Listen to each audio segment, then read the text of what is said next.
So, yeah, Communities in Conversation was a pilot from 2021 to 2023 with the Institute of Physics in partnership with Belong, the Cohesion and Integration Network. And I'll kind of explain a little bit more about the partnership and what we're trying to achieve. And one slide I don't actually have here is our aims, original aims. It sort of went through a few different versions, and we weren't afraid to change as we went forward. We really embraced the fact that this was a pilot. But very briefly, our revised aims, at least in year two, were to in joining together groups of physicists with community groups, we wanted to break down the hierarchies in the room. These were in-person meetings, and also to have this sharing of experiences that would sort of lend itself to a joint exploration of local to global challenges, which I know is a bit buzzwordy. And then number three was to sort of build on that sharing of experiences to kind of continue the relationship. And so just from the off, not to start on a downer, but to be realistic, I think we got to 1.5. So I think we got, we did really well in sort of half of those. But one of the things we did as part of the wrap up for this pilot is revisit and sort of reframe what we were doing from what actually occurred, what actually happened. So we kind of say that our main objective when we looked back on both what the original aims were and what actually occurred was that we had an open and honest dialogue between all.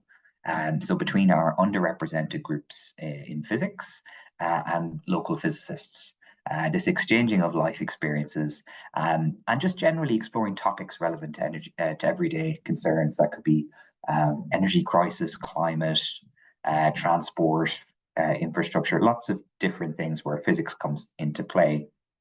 And also wanting to build on trust that was sort of established as part of these sessions. So this is just a little sketch of kind of the top level, but I go into a little bit more depth about what it actually was, what actually occurred. But for this project, our partnerships for success were ourselves at the IOP. So we brought our physicist networks, mainly through our membership across the UK, science communication skills within our team. So myself as a public engagement manager and other public engagement managers from Scotland, Wales, England. And then also, importantly, the budget as well. So it was worth mentioning that they were bringing the finances for this pilot and experiment. And then we had Belong as our partner, specialists in community engagement, particularly around conflict resolution in very heated settings, very divisive settings. And also they were coming with their facilitation skills. So we worked with Chrissy and Mike, who are partners in Belong. And they were able to both create activities that would bring us through this project and also the facilitation skills. They were incredibly adaptable, and being flexible and adaptable was very key to this program. And then finally, we had also on data research taking care of evaluation, led by Laura Thomas, who is an outgoing chair of IOP Scotland's committee. So that's why we have a point about being embedded in the IOP landscape. So it was very good to have our researchers kind of quite familiar with the structures within the Institute of Physics and our wider membership. They were doing both qualitative and quantitative evaluation, and also looking at the project developing over the 2 years, taking us through reflection processes to be able to adapt what we were doing. So these were the kind of the staples throughout the 2 years. I suppose going back to sort of why we were doing this in the first place, a lot of this is coming around to the source of a problem with physics in a lot of ways is the representation of physics and who looks like a physicist, who's a community participant, who's a physicist in a group. If you have just a completely random bunch of people in a room where you're walking down the street, you probably wouldn't know that you're passing a physicist or someone in a physics-based career. And we do also have that stereotype of, our Einstein caricatures or just that idea of the lone genius, that sort of thing, when in fact physics is so much about teamwork, and we're trying to have a more inclusive and diverse physics community. So anyone can look like a physicist, but not everyone is well represented in physics. So that's kind of the crux of kind of what we were looking at, and particularly in underrepresented groups where it comes down to gender, ethnicity, sexuality, and basically, and also socioeconomic status, if you like, as well. So when we were doing this project over the 2 years, we definitely went community first rather than having ourselves internally or a physicist come to us with an idea. So we were spread across because I was working with the rest of the public engagement managers in the IOP. We were geographically nicely dispersed across the UK and Ireland. So we looked to identify a community group we hope to work with for each area. Sometimes it would be a connection established through Belong, through their existing community engagement work, or someone just being in an area, knowing of a community group and wanting to reach out to them. And we particularly were looking to attract an already existing and stable group. We do have a good case study where that didn't occur and the challenges that were there, and very happy to discuss that. We also wanted to ensure the group had a strong and organized leader, someone who is a consistent liaison for us. And we plan the sessions and the times and the days around the group's normal meeting times and days. Sometimes we slot it into an existing program, or there was just a suitable day where everybody was getting together in a community space. And it was going to, in most cases, the community's venue, their familiar and comfortable, nice location. With the physicists, we identified the institutions and industries in the community's area.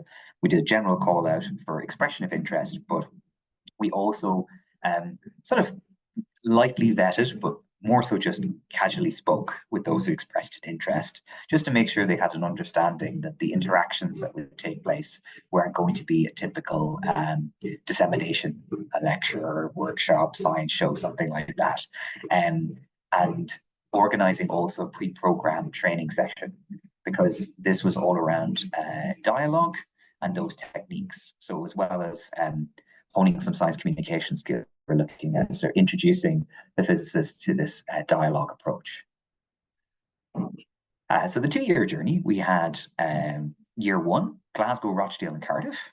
Then we went through a little bit of thinking and iterative design on the content of the activities with Belong and also the strategic aims.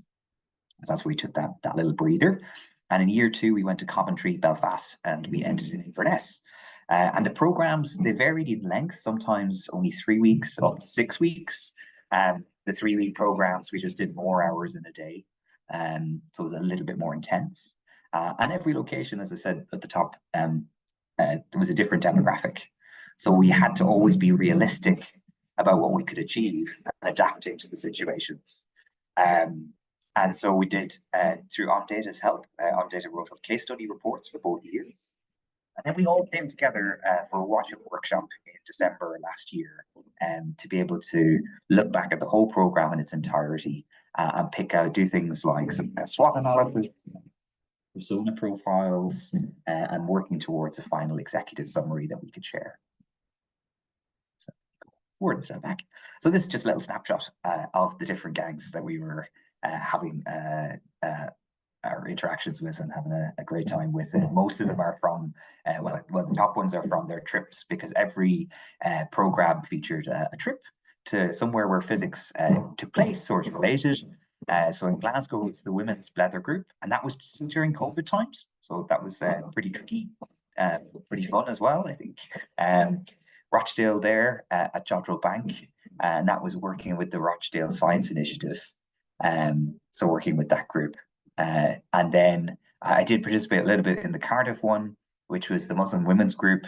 And that's actually a picture from the Royal Mint near Cardiff.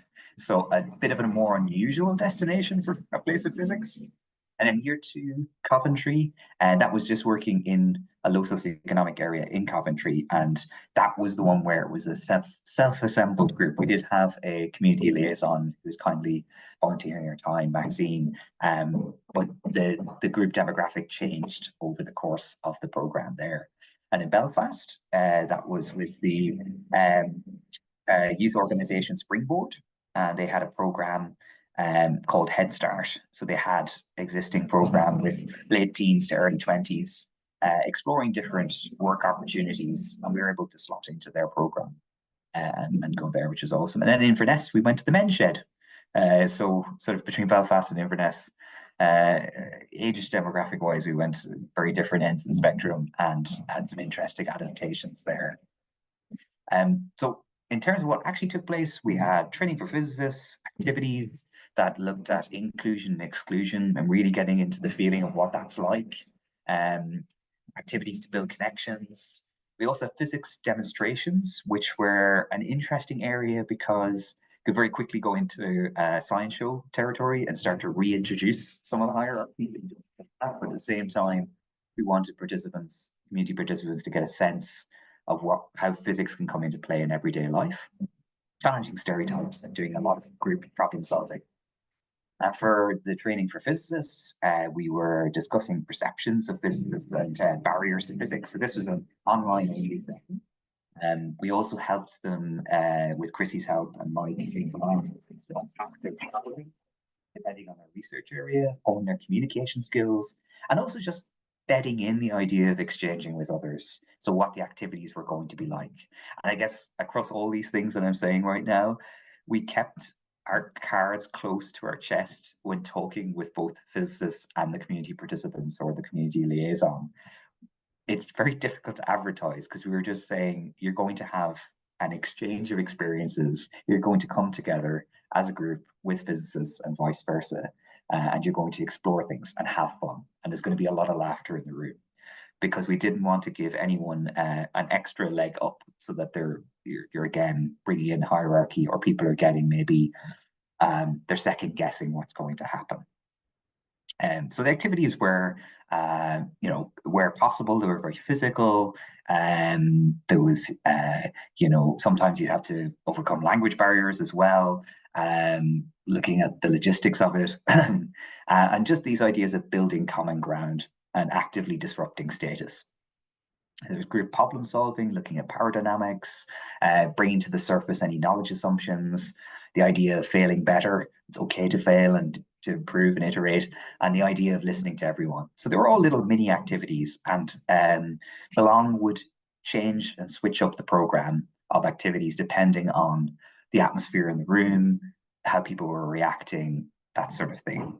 And the inclusion exclusion activities are very important as well, really getting people out of their comfort zone, plenty of empathy games, understanding one another's needs and exclusion experiences, and that idea of the awareness of inclusion and exclusion. And as I mentioned, the physicist demos, and we really tried to encourage the physicists taking part to use, be low tech, use your body, use volunteers, show, don't tell, and to be experimental in that some things just wouldn't land, but you could try again another week, and all in an effort to spark questions and to encourage everyone to ask questions of each other. So when it came to looking back at what happened across the evaluation, the participants were many of them were able to identify with physics. Youth participants saw physics as a part of their future career. Many participants became more confident talking about physics. That was a really big standout one. That was very noticeable. Physicists developed their own communication and negotiation skills, and they also valued a community engagement experience that wouldn't have typically happened at their place of work. And they'll pull out a quote to say that they keep on saying anyone could do it on some level. It has made me think it's more doable, more achievable. It's got me thinking that physics is in everything. Just a nice little quote. We did have the unexpected, or some things you might not think here in this group that are that unexpected, but an established group worked far, far better than a new group for the program, having that dynamic. Going to an unexpected trip location, so somewhere that was not so straightforward as a science museum or a science centre, that seemed to resonate more with the community groups. We also had to tackle some established group dynamics, whether it comes to gender or a sense of of who can be a physicist, again, that sort of thing. The idea of high science capital being paired with gendered attitudes. So we did have a group that was particularly high science capital, but had a very traditional perspective on who can or should or doesn't or does do physics. And I alluded to it already, the idea of marketing can be difficult without the detail. And a lovely standout of having physicists actually argue in front of each other and in front of the community group was a magic moment for us, one of those golden moments where you saw the realization. This was at the Belfast group, And they were like, wait a minute, the experts, the scientists are arguing that that's not meant to happen because they don't usually see that sort of interaction. You might get something well polished in a presentation and not get that. So that was a really nice moment. So I'm not going to labor too much on these points because I feel like I've been chatting for quite a while. But we did find with each location there was a level of adaptation, and I'm very happy as well to share these slides to take time to go through instead of reading through everything.